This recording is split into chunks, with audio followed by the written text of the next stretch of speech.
Viewers, শুরুতেই স্বাগতম জানাই টেক নিউজ 365 ইউটিউব চ্যানেলের পক্ষ থেকে। যারা টেকনিক্যাল ফিল্ডে নিজেদের ক্যারিয়ার গঠন করতে চান তাদের জন্যই কিন্তু আমাদের এই টেক নিউজ 365 ইউটিউব চ্যানেল। তার কারণ হচ্ছে আমরা সবসময় কোনো না কোনো গুরুত্বপূর্ণ তথ্য বা কনফিগারেশন বা বিভিন্ন ধরনের টেকনিক্যাল প্রোডাক্ট সম্পর্কে ধারণা দিয়ে থাকি। আর সেক্ষেত্রে আজকের আমাদের এই ভিডিওটি কিন্তু তার ব্যতিক্রম নয়। আজকের ভিডিওটি সম্পর্কে বলার আগে আপনাদেরকে বলে রাখতে চাই, এই ভিডিওটি আমরা দুটি পর্বে বিভক্ত করেছিলাম।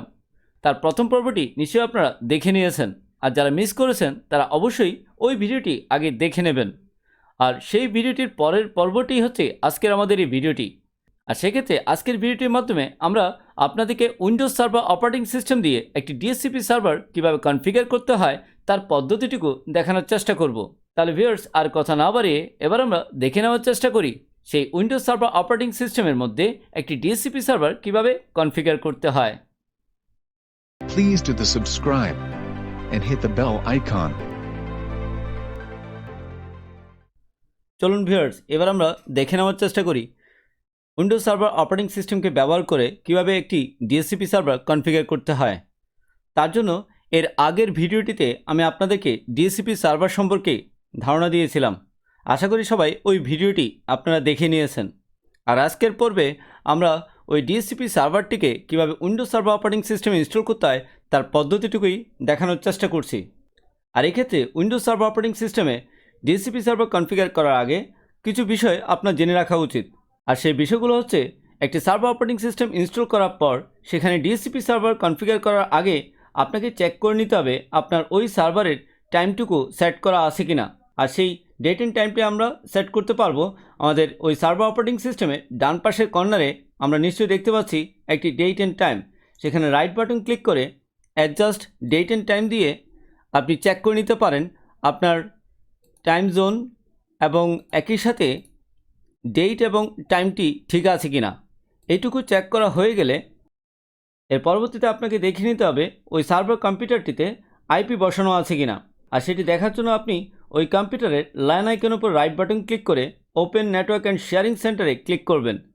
এর পরবর্তীতে চেঞ্জ অ্যাডাপ্টার সেটিংয়ে যাবেন এবং একটি ল্যান আইকন দেখতে পাবেন। এই ল্যান আইকনটিকে সিলেক্ট করে রাইট বাটন ক্লিক করে প্রপার্টিসে দিবেন। এর পরবর্তীতে আপনি ইন্টারনেট প্রোটোকল ভার্সন 4 এটিকে সিলেক্ট করে প্রপার্টিস বাটনে যাবেন। এখানে দেখতে পাচ্ছি আমরা একটি আইপি বসানো আছে। অর্থাৎ এর আগের ভিডিওটিতে আমি আপনাদেরকে ডিএসসিপি সার্ভার সম্পর্কে ধারণা দেওয়ার সময় ওই ডিএসসিপি সার্ভারে এই আইপিটি আমি সেট করেছিলাম। এই আইপিটি চেক করার পর আপনি ওকে দিয়ে দেবেন এবং ক্লোজ করবেন। একইভাবে উইন্ডোটিকেও ক্লোজ করে দেবেন।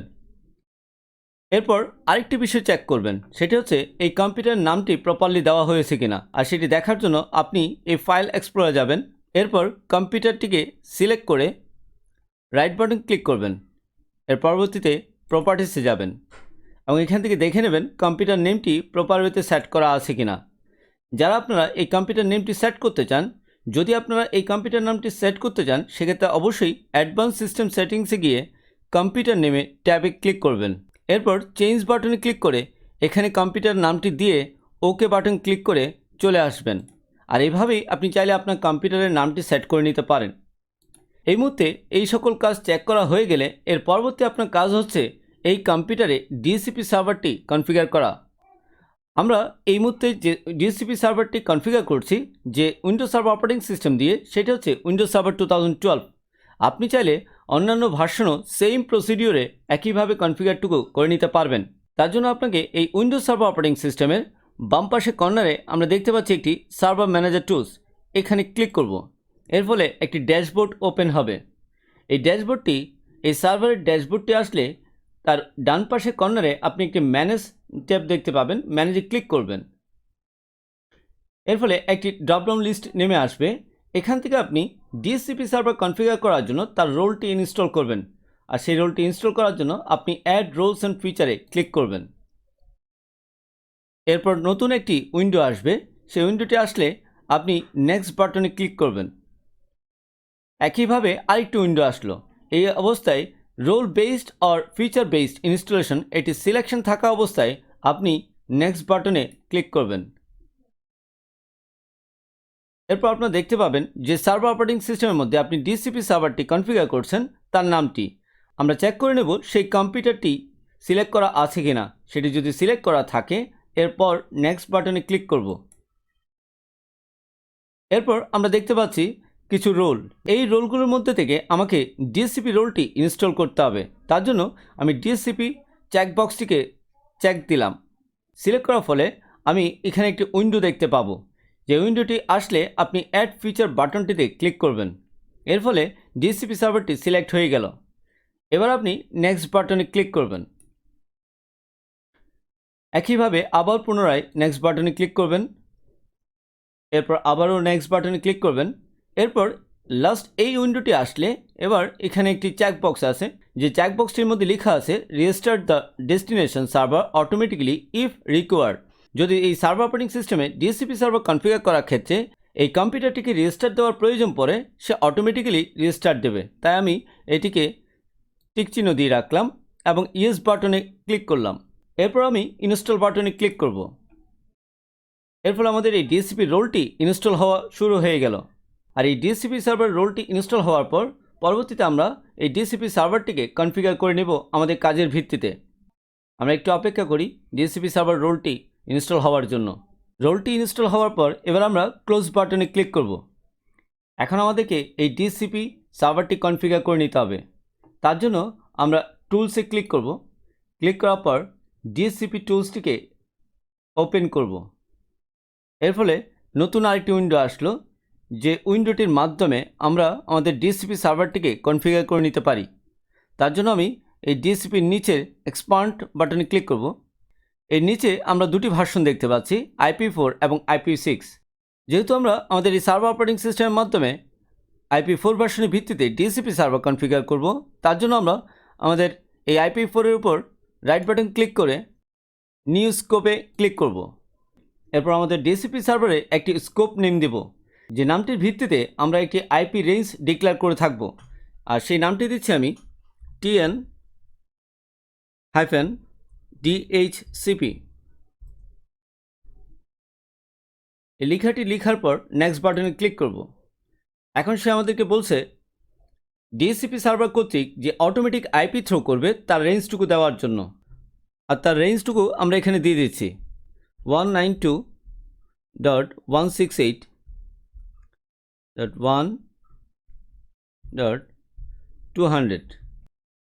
অর্থাৎ আমাদের এই ডিএসসিপি সার্ভার থেকে যে অটো আইপি রেঞ্জটি আমরা সেট করে দিচ্ছি তার আইপি রেঞ্জটি হচ্ছে 192.168.1.200 থেকে 220 পর্যন্ত, এবং তার এন্ড আইপিটাও আমরা দিয়ে দিচ্ছি 192.168.1.220। এই রেঞ্জটি থেকেই আমাদের এই ডিএসসিপি সার্ভারটি অটোমেটিক আইপি থ্রো করে থাকবে। আর এই আইপি রেঞ্জটি দেওয়ার পর আপনারা নেক্সট বাটনে ক্লিক করবেন। এরপর তারা বলছে এই আইপি ব্লক থেকে কোনো আইপি আপনি রিজার্ভ রাখবেন কিনা। যদি আপনি মনে করেন আপনার এই ডিএসসিপি সার্ভার কর্তৃক আপনার কিছু আইপিকে আপনি অটোমেটিক থ্রো করবেন না, সেক্ষেত্রে যে আইপিগুলো আপনি রিজার্ভ রাখতে চান সেগুলোকে আপনি এখানে সেট করে দিতে পারেন। আর তার জন্য এখানে বলা হচ্ছে অ্যাড এক্সক্লুশনস অ্যান্ড ডিলে। যদি আপনি মনে করেন এটি আপনার প্রয়োজন নেই, সেক্ষেত্রে আপনি নেক্সট বাটনে ক্লিক করবেন। এর পরবর্তী আমরা দেখতে পাচ্ছি লিস্ট ডিউরেশন, অর্থাৎ আপনার এই ডিএসসিপি সার্ভার কর্তৃক যখন অটোমেটিক আইপি থ্রো হবে এবং যে ক্লায়েন্টটি সেই আইপিটি পাবে সে কত সময়ের জন্য পাবে সেই টাইমটি এখানে নির্ধারণ করা আছে। আপনি চাইলে এটিকে বাড়িয়েও দিতে পারেন বা কমিয়েও দিতে পারেন। আর এইটুকু এই অবস্থায় রেখে আমি নেক্সট বাটনে ক্লিক করলাম। এরপরে আরেকটি উইন্ডো আসলো, যে উইন্ডোটিতে বলা হচ্ছে কনফিগার ডিএসসিপি অপশনস। এখানে বলা হচ্ছে yes I want to configure this option now, নাকি no I will configure this option later. আমরা ইয়েস সিলেকশন থাকা অবস্থায় নেক্সট বাটনে ক্লিক করব। এখন আরও একটি উইন্ডো দেখাচ্ছে, যে উইন্ডোটিতে আপনার ডিএসসিপি সার্ভারটি যদি ডিফারেন্ট কোনো নেটওয়ার্কের সাথেও কমিউনিকেট করতে চায়, তাহলে সেক্ষেত্রে সেই ডিফারেন্ট নেটওয়ার্কের সাথে কমিউনিকেট করার জন্য সেই রাউটারের আইপিটি এখানে দিয়ে দেবেন। আর যদি মনে করেন আপনার এই ব্লকের আইপিগুলো অন্য কোনো ডিফারেন্ট নেটওয়ার্কের সাথে কমিউনিকেট করবে না, তার জন্য আপনার রাউটার আইপি দিতে হবে না। এবার আমরা নেক্সট বাটনে ক্লিক করব। এবার আরও একটি উইন্ডো আসলো, যে উইন্ডোটিতে আমরা দেখতে পাচ্ছি domain name and DNS server.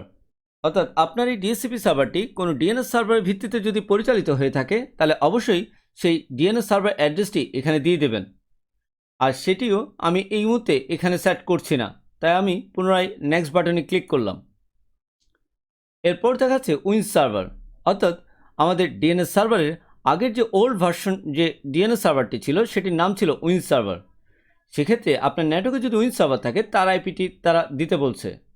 আমি এই ক্ষেত্রেও এটিকে ব্ল্যাঙ্ক রেখে নেক্সট বাটনে ক্লিক করলাম। এবার ফাইনালি আরেকটি নতুন উইন্ডো আসলো, যে উইন্ডোটির মাধ্যমে আমাদের ডিএসসিপি সার্ভারটিকে সে অ্যাক্টিভেট করবে। যেহেতু আমরা আমাদের এই ডিএসসিপি সার্ভারটিকে অ্যাক্টিভেট করতে চাই, তার জন্য আমরা এই ইয়েস রেডিও বাটনটি সিলেকশন থাকা অবস্থায় নেক্সট বাটনে ক্লিক করব। এর পরবর্তীতে নতুন আরেকটি উইজার্ট আসলো, যে উইজার্টের মধ্যে ফিনিশ বাটন আমরা ক্লিক করব। আর এর ফলে আমাদের ডিএসসিপি সার্ভারটি পূর্ণাঙ্গরূপে কনফিগার হয়ে গেল এবং সেই ডিএসসিপি সার্ভারে যে আমরা আইপি রেঞ্জটুকু দিয়েছি সেটি আমরা এখন এখানে দেখতে পাচ্ছি। স্কোপে ক্লিক করলাম এবং আমাদের অ্যাড্রেস পুলে ক্লিক করার মাধ্যমে আমরা দেখতে পাচ্ছি আমাদের ডিএসসিপি সার্ভারে যে আইপি রেঞ্জটি বলা হয়েছে সেই আইপি রেঞ্জটি। ভিউয়ার্স, নিশ্চয়ই আপনারা এতক্ষণে বুঝে গেছেন ডিএসসিপি সার্ভারটি কিভাবে কনফিগার করতে হয়। এখন আমরা দেখে নেওয়ার চেষ্টা করব এই ডিএসসিপি সার্ভার থেকে আমাদের ক্লায়েন্ট কম্পিউটারে অটোমেটিক আইপিটুকু সে পাচ্ছে কিনা, এবং সেক্ষেত্রে ওই ক্লায়েন্ট কম্পিউটারটি যদি অটোমেটিক আইপি প্রাপ্ত হওয়ার মাধ্যমে আমাদের ডিএসসিপি সার্ভার সাথে কমিউনিকেট করতে পারে, তাহলে আমরা ধরে নিতে পারবো আমাদের ডিএসসিপি সার্ভারটি প্রপার ওয়েতেই কনফিগার হয়েছে। তার জন্য আমরা ক্লায়েন্ট কম্পিউটারে যাচ্ছি। আমরা এই মুহূর্তে আমাদের ক্লায়েন্ট কম্পিউটারটিতে চলে আসলাম। আর এই ক্লায়েন্ট কম্পিউটারে আসার পর ডিএসসিপি কর্তৃক আইপি প্রাপ্ত হওয়ার আগে আপনাকে প্রি রিকুইজিট কিছু বিষয় চেক করে নিতে হবে। তাও ওই আগের মতো করেই আপনি চেক করে নেবেন, অর্থাৎ ওই কম্পিউটারে টাইম সেটিংটা ঠিক আছে কিনা এবং একই সাথে আপনার কম্পিউটার নেমটিও ঠিক আছে কিনা, এইটুকু চেক করে নেওয়ার পর পরবর্তীতে আপনি আপনার ক্লায়েন্ট কম্পিউটারের ল্যান আইকনের উপর রাইট বাটন ক্লিক করবেন। আমি ওপেন নেটওয়ার্ক অ্যান্ড শেয়ারিং সেন্টারে যাব। এরপর আমি চেঞ্জ অ্যাডাপ্টার সেটিংসে ক্লিক করব। এরপর আমরা একটা ল্যান আইকন দেখতে পাবো।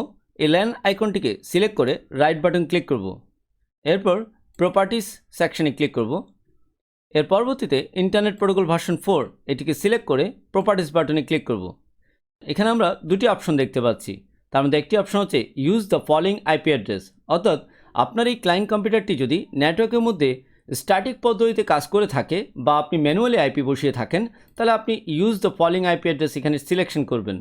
আর যদি আপনার কম্পিউটারটি ডিএসসিপি সার্ভার কর্তৃক অটোমেটিক আইপি প্রাপ্ত হওয়ার মাধ্যমে ডাইনামিক পদ্ধতিতে কাজ করে থাকে, তাহলে অবশ্যই obtain an IP address automatically এই অপশনটি সিলেক্ট করবেন। এই মুহূর্তে আমি obtain an IP address automatically এই অপশনটি সিলেক্ট করার ভিত্তিতে ওকে বাটনে ক্লিক করব। এরপর ক্লোজ বাটনে ক্লিক করলাম। এরপর পুনরায় আমি ল্যান আইকনের উপর রাইট বাটন ক্লিক করে স্টার্টার্সে ক্লিক করব। এর ফলে নতুন একটি উইন্ডো আসলো এবং ডিটেলস বাটনে ক্লিক করব। এতে করে আমরা দেখতে পাবো আমাদের এই ক্লায়েন্ট কম্পিউটারটি ডিএসসিপি সার্ভার কর্তৃক কত আইপি পেয়েছে। আমরা নিশ্চয়ই দেখতে পাচ্ছি এই মুহূর্তে আমাদের এই ক্লায়েন্ট কম্পিউটারটি 192.168.1.200 এই আইপিটি ডিএসসিপি সার্ভার থেকে কালেক্ট করে নিয়েছে। অর্থাৎ এই আইপিটি ডিএসসিপি সার্ভারের মাধ্যমে প্রাপ্ত হওয়ার ভিত্তিতে আমাদের এই ক্লায়েন্ট কম্পিউটারটি তার নেটওয়ার্কের সাথে কানেক্ট হয়ে গেল। এরপর আমরা চাইলে এই কম্পিউটার থেকে আমাদের ডিএসসিপি সার্ভারকে পিং করে দেখতে পারি। আর তার জন্য আমরা কমান্ড প্রম্পটে যাব, সিএমডি লিখে এন্টার দিব। এরপর পিং দিচ্ছি, পিং স্পেস আমাদের ডিএসসিপি সার্ভার আইপিটি 192.168.1.100। ভিউয়ার্স, আপনারা নিশ্চয়ই দেখতে পাচ্ছেন আমাদের এই ক্লায়েন্ট কম্পিউটার থেকে আমাদের ডিএসসিপি সার্ভারটিকে আমরা পিং করে কমিউনিকেট করতে পারছি। আশা করি ভিউয়ার্স এর মাধ্যমে আপনারা নিশ্চয়ই বুঝেই গেছেন একটি ডিএসসিপি সার্ভার কীভাবে কনফিগার করতে হয় এবং কিভাবে ক্লায়েন্ট কম্পিউটার থেকে অটোমেটিক আইপি প্রাপ্ত হওয়ার মাধ্যমে নেটওয়ার্কে কানেক্ট করতে হয়। ভিউয়ার্স, এতক্ষণ নিশ্চয়ই আপনারা বুঝে গেছেন উইন্ডোজ সার্ভার অপারেটিং সিস্টেমে কীভাবে একটি ডিএসসিপি সার্ভার কনফিগার করতে হয়। আমাদের চেষ্টা ছিল আজকের এই ভিডিওটির মাধ্যমে আপনাদেরকে ওই কনফিগারেশন পদ্ধতিটুকু আপনাদের সামনে স্বচ্ছভাবে উপস্থাপন করার। পরিশেষে বলবো, ভিডিওটি যদি ভালো লেগে থাকে তাহলে অবশ্যই টেকনিউজ 365 ইউটিউব চ্যানেলটিকে সাবস্ক্রাইব করে রাখবেন এবং একই সাথে বেল বাটনটিকেও ক্লিক করে রাখবেন, যাতে করে আগামীতে এই ধরনের সকল গুরুত্বপূর্ণ ভিডিওগুলো আপনারা যেন মুহূর্তেই পেয়ে যান। আজকে এইটুকুই রাখলাম। সবাই ভালো থাকবেন। ধন্যবাদ। Thank you for watching this videos.